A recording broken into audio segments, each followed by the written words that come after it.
Olá, estudantes! Sejam bem-vindos e bem-vindas ao Centro de Mídias de Educação do Amazonas com componente curricular Sociologia com mediação tecnológica.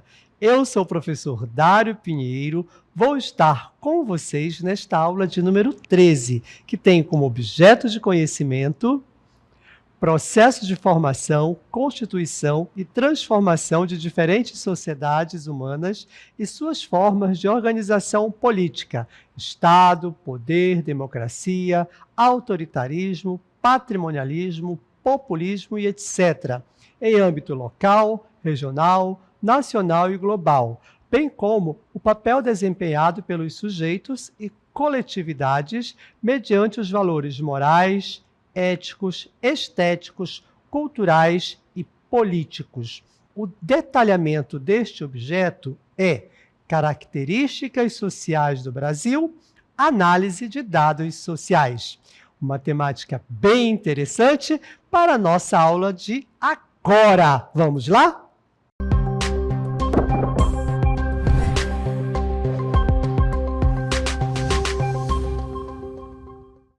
Estamos aqui para falarmos de uma temática muito interessante para a sociologia e para acrescentar os conhecimentos de vocês acerca do nosso país. E a partir dessas informações gerais, nacionais, você pode transportar, levar esses conhecimentos para a sua realidade, para o seu contexto, aí no seu município, na sua sociedade, na sua comunidade. E nós estamos falando de quê? De características sociais.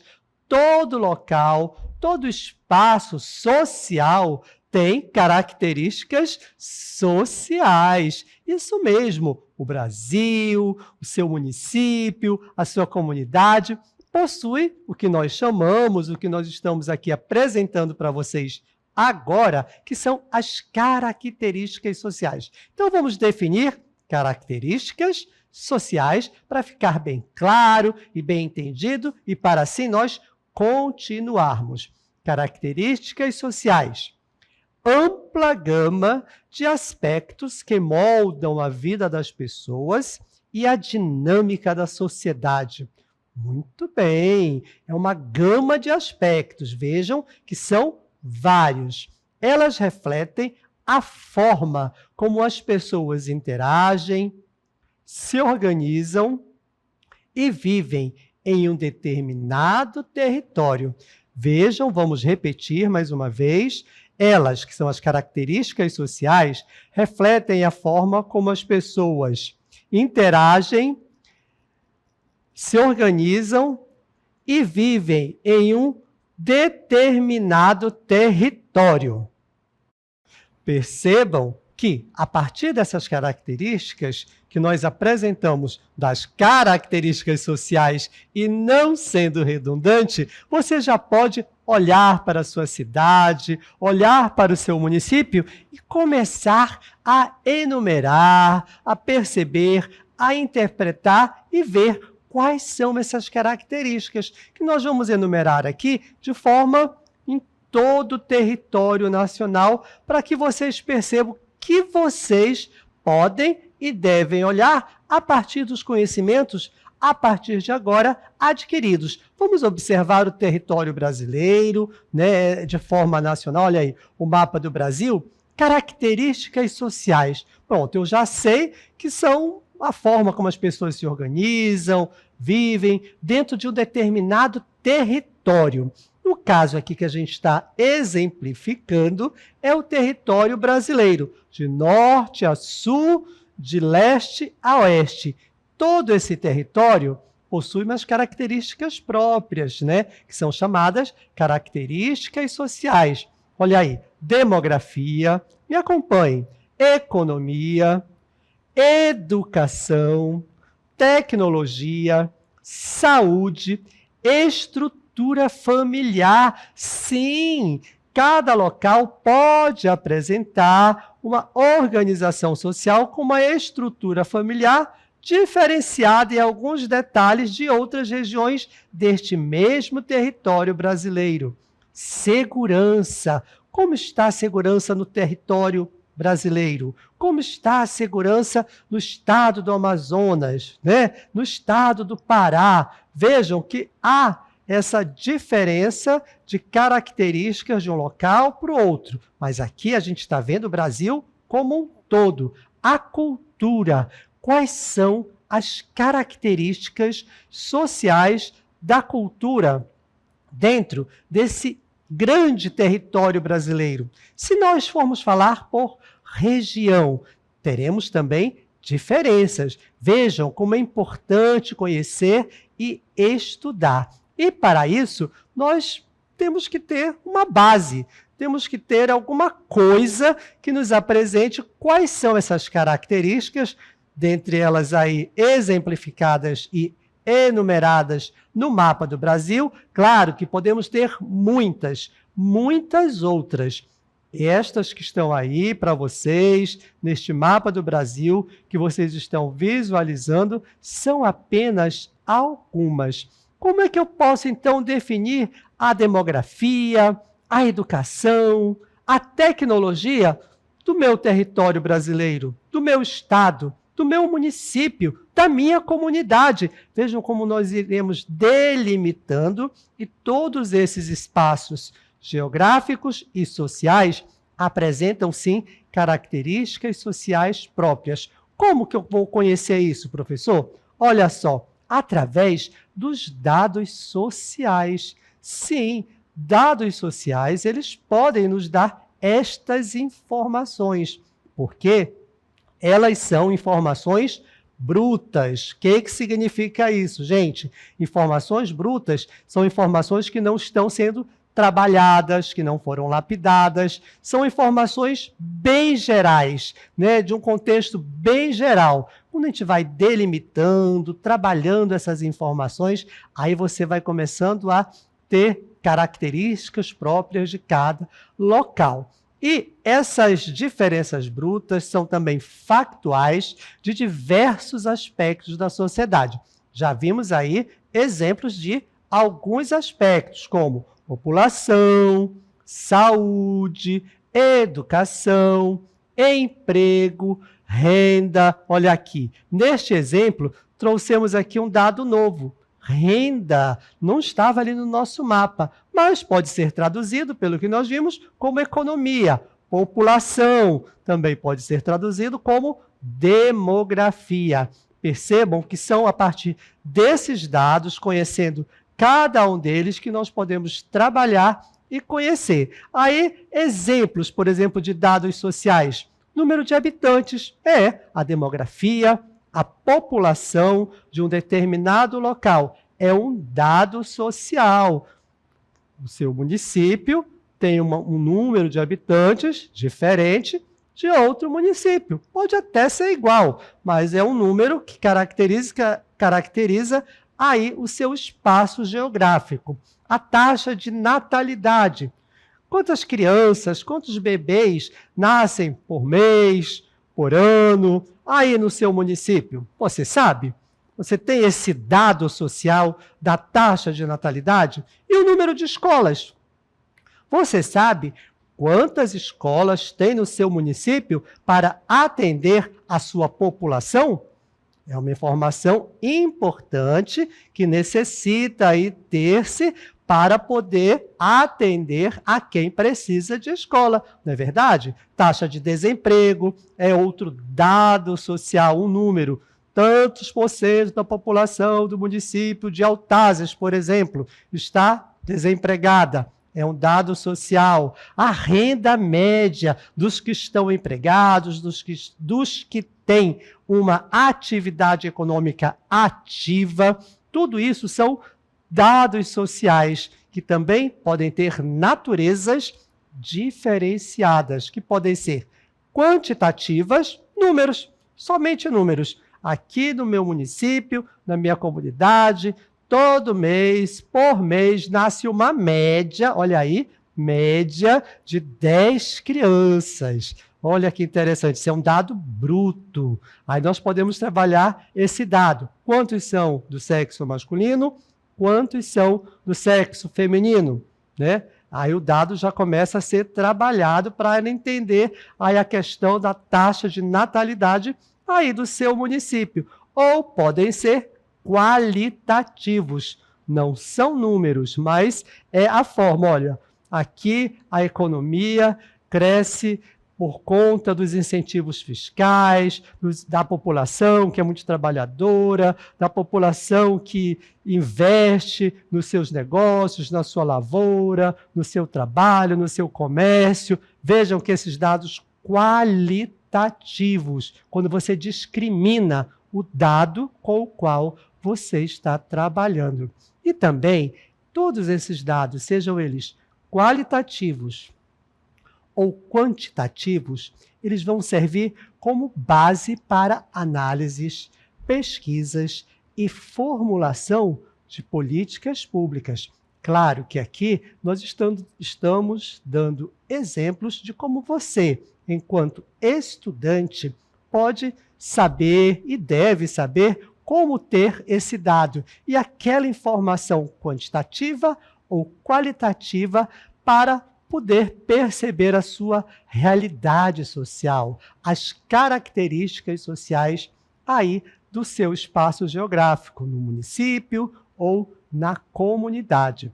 Mas isso aí, gente, pode e deve ser usado pelas autoridades públicas para poder atender a população. Como, por exemplo, tem quantidade de escola suficiente para atender a população em idade escolar ou que necessita de instrução da educação básica aí na sua comunidade? Quem vai dar essa resposta é o vereador, é o prefeito, diante dos dados que ele tiver. Ok, dados sociais ajudam a entender as características sociais. E a partir desses dados, nós vamos também chegar aonde? Aos índices sociais. Vejam que já temos uma palavrinha nova, que também tem uma definição nova. Índices sociais são medidas compostas que combinam múltiplos dados sociais para avaliar o bem-estar e o desenvolvimento de uma população. Olha que legal! Eu tenho vários dados sociais. Taxa de natalidade, taxa de emprego, taxa da economia, de quantos trabalham, e juntando esses dados sociais, eu vou formar um índice social. O índice são várias informações juntas para o quê? Para avaliar o bem-estar e o desenvolvimento de uma população. Né? Então, esses índices são muito importantes. Vou dar aqui para vocês alguns exemplos de índices sociais. Vamos lá. O IDH. Vocês já ouviram falar o Índice de Desenvolvimento Humano? Qual é o Índice de Desenvolvimento Humano do seu município? Ah, professor, não sei. Então, vamos procurar saber quais são os dados que compõem o IDH. Né? Então, tem que ver o emprego, saneamento, escola, saúde, tudo isso pode compor o IDH. Mas vamos ver outros índices aí, só para exemplificar. O índice Gini é o índice também que mede aí o desenvolvimento de uma população a nível mundial também. Índice de pobreza multidimensional. Nossa, então esses índices, eles juntam vários dados para dizer se aquela população, se aquele município, aquela comunidade está em desenvolvimento, se ela tem um determinado nível de bem-estar. E, geralmente, os índices, eles já não são tão quantitativos, né? Eles já são mais eles são mais quantitativos, são mais em números, principalmente números. Então, o IDH, o índice Gini, todos os índices, eles vêm em formas numéricas, repetido, quantitativas. quantitativa. Isso, quantitativamente os índices se apresentam, tá? Mas também pode ver em números e escalas, né? Gráficos também são outras formas de apresentar os índices. Eles permitem também comparar o desempenho de diferentes regiões ou países, monitorar o progresso ao longo do tempo e também identificar áreas que necessitam de intervenção. Sim, vai ver um índice, por exemplo, IDH de um município e ver o IDH do outro município bem ao lado do seu. Será que o índice de desenvolvimento humano de um município bem ao lado do seu é maior do que o local que você vive?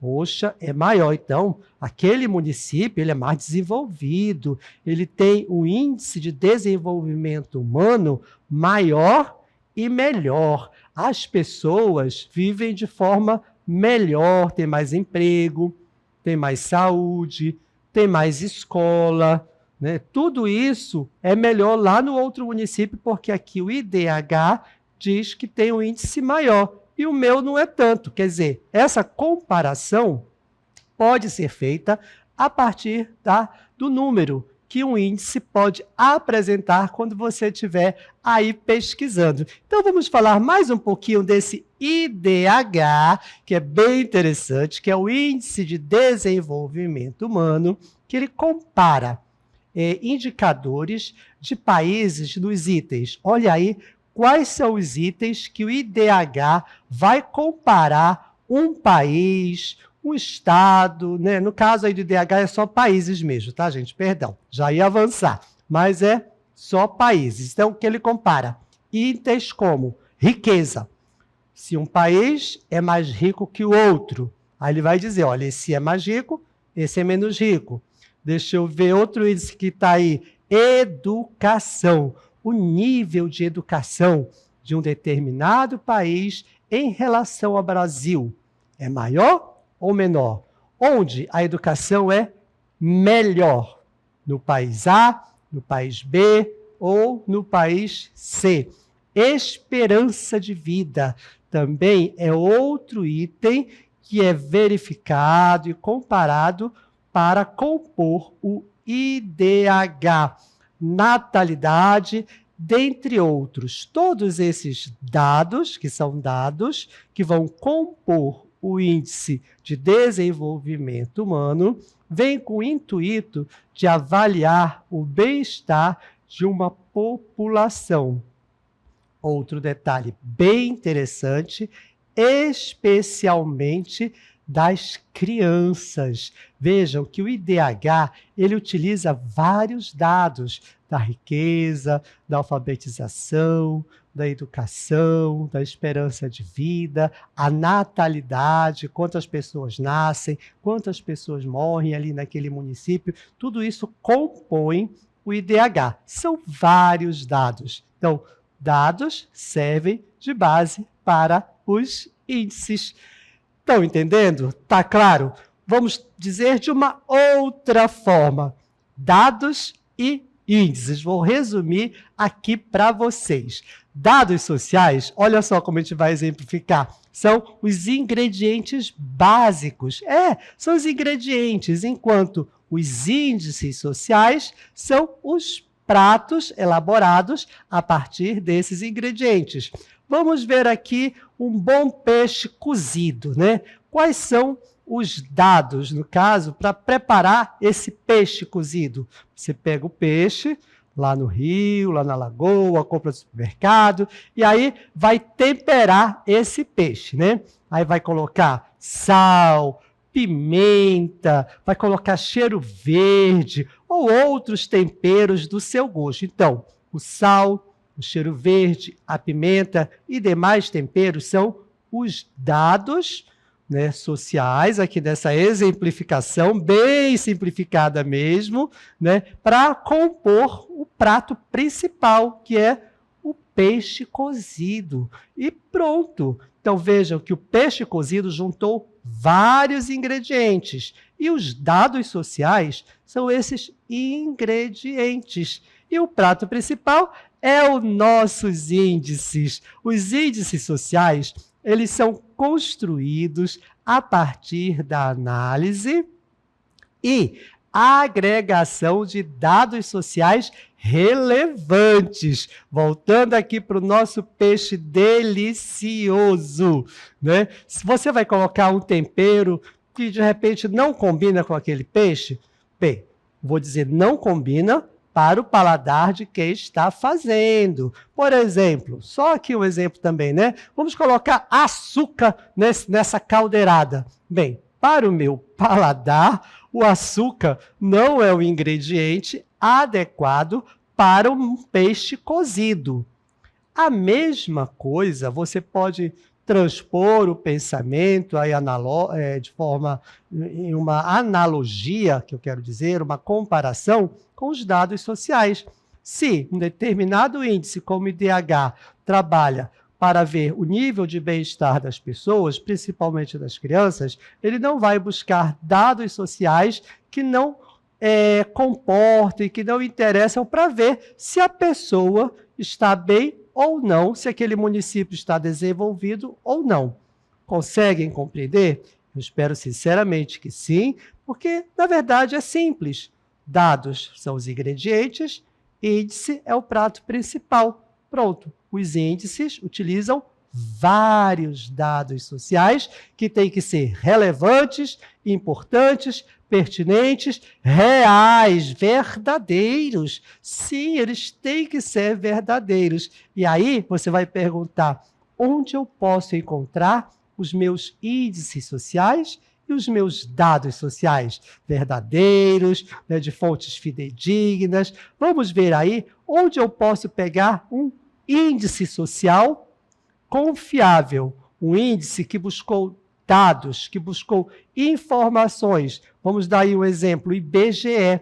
IBGE é o Instituto Brasileiro de Geografia e Estatística, que é a principal fonte de dados de indicadores sociais do Brasil. Outro local que você vai pegar índices e dados, digamos assim, bem próximos da verdade. O Instituto de Pesquisa Econômica Aplicada, o IPEA, também produz e divulga diversos indicadores sociais. A ONU, a Organização das Nações Unidas, disponibiliza dados e índices sociais globais do mundo todo. Vamos ver aqui um exemplo, num quadro que eu trouxe para vocês, para nós entendermos essa questão da importância dos dados e dos índices sociais. Aqui tem uma tabela que vocês podem ver, que está aí, olha, análise de dados sociais. Isso aqui é só uma parte de uma grande tabela que fala da taxa de frequência escolar bruta no Brasil no ano de 2023 por idade. 0 a 3 anos, 4 a 5, 6 a 10, 11 a 14, 6 a 14, 13 a 17, 18 a 24 e 25 ou mais. Então, vejam aqui, vamos pegar aqui a região norte. De uma determinada população, digamos que seja a população da região norte em 2023, que é aproximadamente 16 milhões de pessoas. Desses 16 milhões de pessoas, que tem de 0 a 3 anos, 20,9%, apenas 20%, frequenta a escola. Taxa escolar de frequência escolar bruta. Vamos pegar aqui a idade dos estudantes do ensino médio, normalmente de 11 a 14.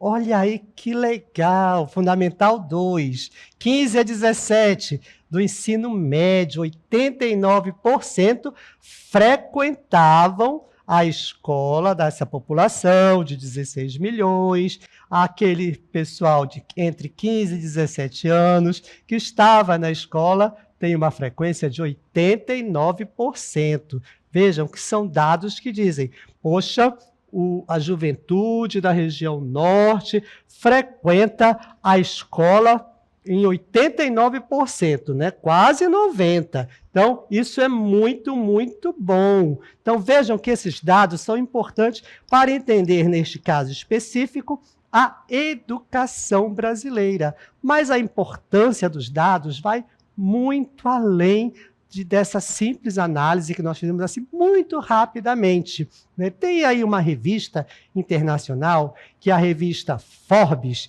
que em um dos seus artigos diz o seguinte: dados são o novo petróleo. Novo petróleo é riqueza, né? O artigo traz exemplos de aplicação do uso de dados para promover verdadeiras mudanças nos mais variados segmentos.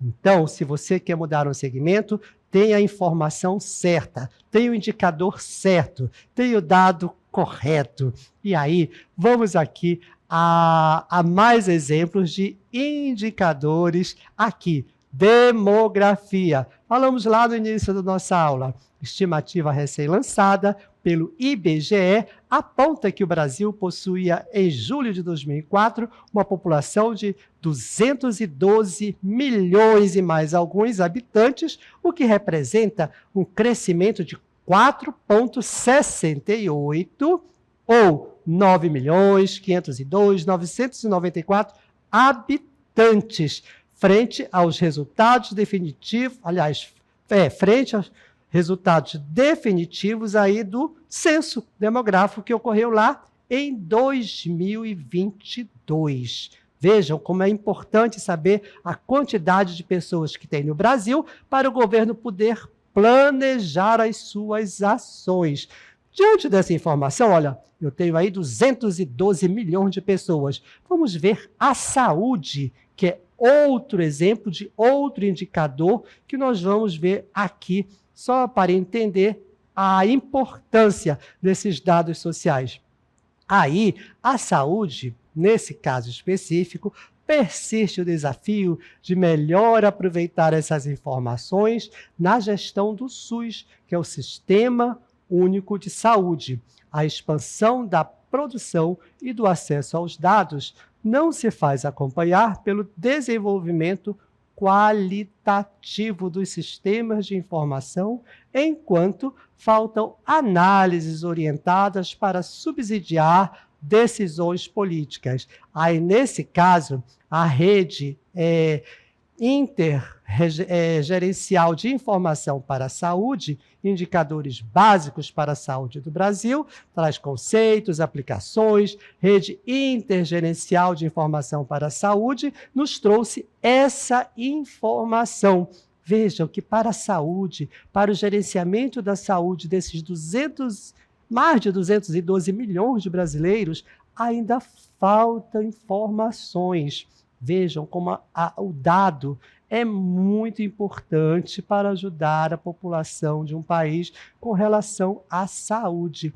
E quanto à educação, como estão as informações, os dados pertinentes para a educação brasileira? A educação, gente, é um dos pilares fundamentais para o desenvolvimento de uma sociedade. Ok. E no Brasil, como é que está? Ela tem um papel ainda mais importante, pois é o mais imprescindível instrumento de promoção da igualdade social e da inclusão.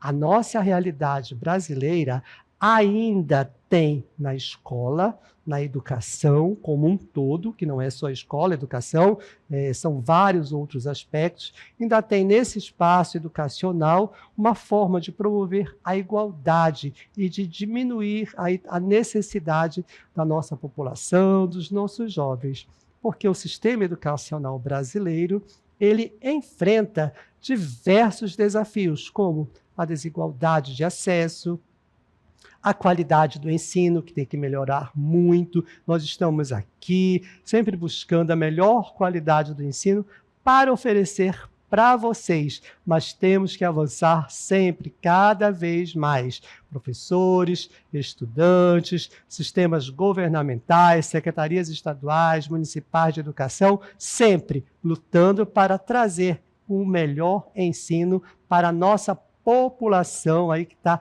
estudando, porque esse é um instrumento aí para promover a sociedade. E também diminuir a evasão escolar, para você não sair da sala de aula. Porém, apresenta oportunidades de crescimento e inovação. Gente, então estamos bem, estamos no caminho certo, continuem aí estudando, porque sim, esse é um instrumento, é um dado social que está em crescimento na nossa sociedade. Ok? Muito obrigado pela presença de todos e nos vemos nas próximas aulas.